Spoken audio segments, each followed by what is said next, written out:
delivery today. What have we got?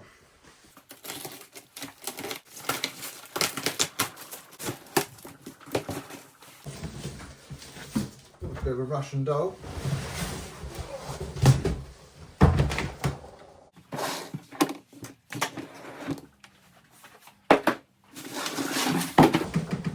That's been packaged really well, that's good.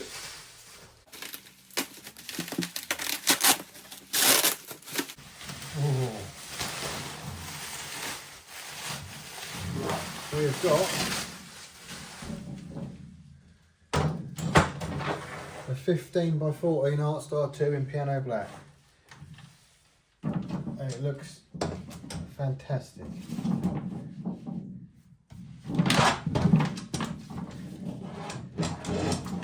And what is even cooler is that this used to belong to Les Binks from Judas Priest, part of his collection. What a drum to own. So I noticed it come up on eBay, and I saw Artstar 15 by 14 and I literally just pressed buy it now. I didn't even actually really look at anything. But it seems like it's quite a good gamble. It looks like it's in really lovely condition. The only thing that's missing, which I realised afterwards, was the mount. But I've got a couple of spares of those, so I'll get that on there. But overall, it looks like a 10 out of 10 drum. What a find, and what a bit of rock history. And what else is really cool is that I can add it to the kit I'm building. So the black AS2, the 12's in there, which is done. The 14's done. The 13 I've just finished spraying, and that come out absolutely beautiful. The 16's ready.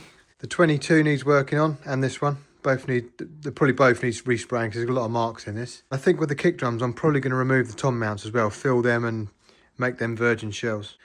I found a nice 10, which has got this trigger in it, which I'll remove and fill. So this would be a really welcome addition. The 18's being painted at the minute. This is all the hardware off the 18. So we're not a million miles off getting it finished. It's going to be one hell of a set.